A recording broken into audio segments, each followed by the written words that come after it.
Bonjour à tous. Dans cette vidéo, nous allons voir ensemble comment exporter le palmarès de Smart School dans un fichier Excel et comment le rendre un petit peu plus lisible. Donc pour accéder au palmarès de Smart School, vous devez accéder au suivi des élèves en cliquant sur le menu vert dans la barre de menu et ensuite sur suivi des élèves. Alors dans le suivi des élèves, vous retrouvez le menu de navigation que vous connaissez dans lequel vous pouvez accéder à vos classes.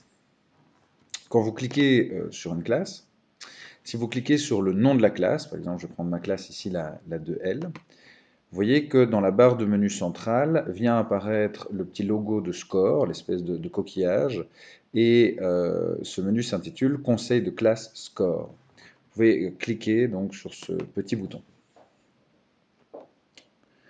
Vous arrivez dans l'outil de conseil de classe qui a déjà été présenté dans une autre vidéo.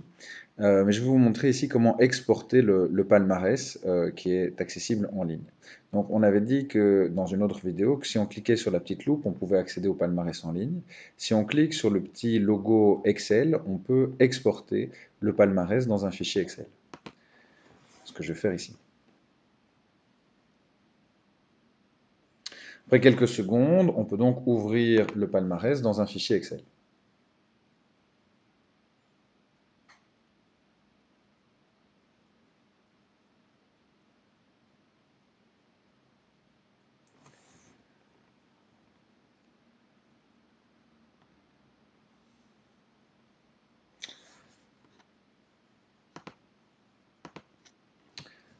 Ok, donc on retrouve plus ou moins la même présentation que dans la fenêtre du navigateur. Simplement ici, on va pouvoir interagir un petit peu sur les données.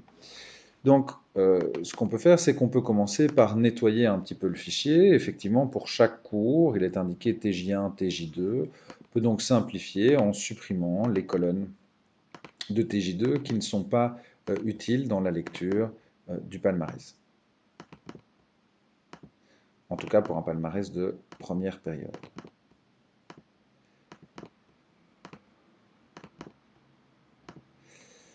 Pour certains cours, je n'ai pas de cote, donc je peux me permettre de les supprimer entièrement.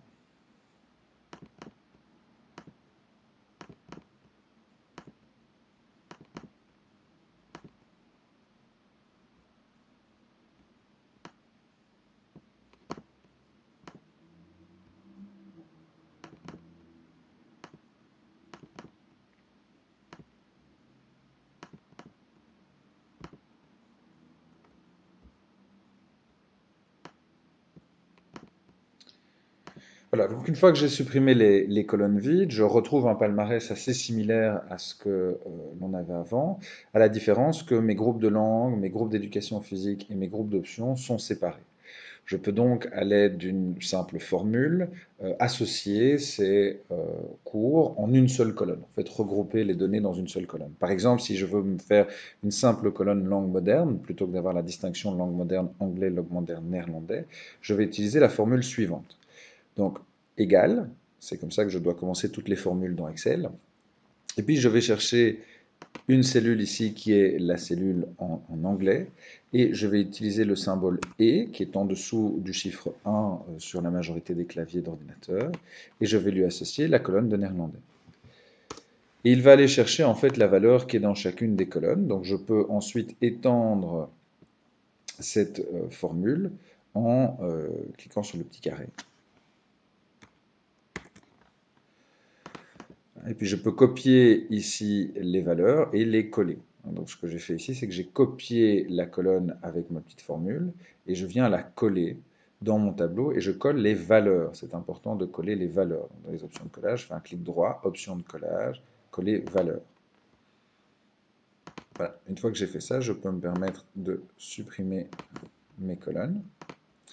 Et j'obtiens donc ici une colonne qui a regroupé les colonnes de néerlandais et d'anglais où j'ai toutes mes valeurs.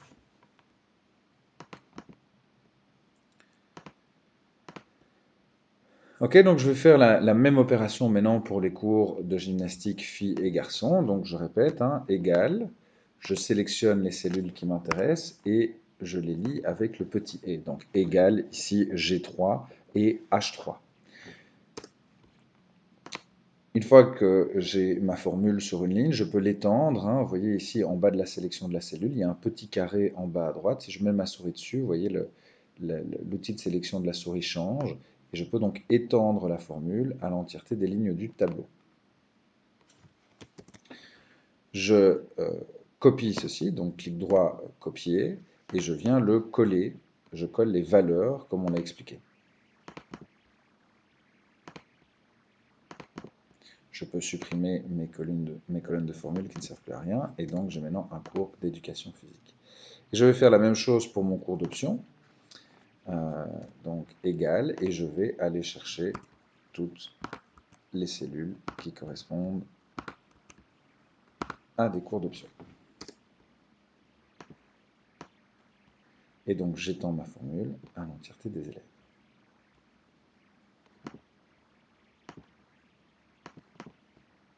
Je colle les valeurs. Et je peux donc supprimer toutes mes colonnes. Je vais modifier le nom ici pour mettre à ces activités complémentaires. Voilà, je retrouve quelque chose qui est assez similaire à ce qu'on avait avant, hein, donc les différents cours et les différentes lettres. Je peux encore améliorer un petit peu la lecture, peut-être en élargissant un petit peu les colonnes. Donc je sélectionne les colonnes que je voudrais élargir, je choisis largeur de colonne et je vais mettre ici une valeur un petit peu plus importante. Et en modifiant peut-être aussi la hauteur de ligne. Donc je sélectionne les lignes qui m'intéressent et je vais augmenter légèrement la hauteur de ligne.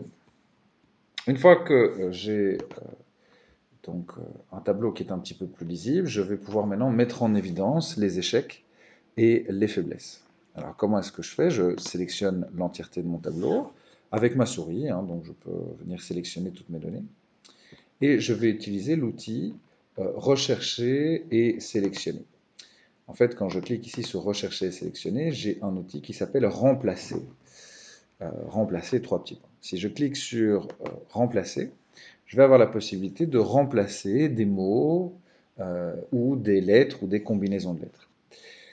Donc je dois ici afficher des options supplémentaires parce qu'un simple remplacement ne sera pas suffisant. Donc je clique sur options dans la fenêtre qui s'est ouverte, rechercher et remplacer.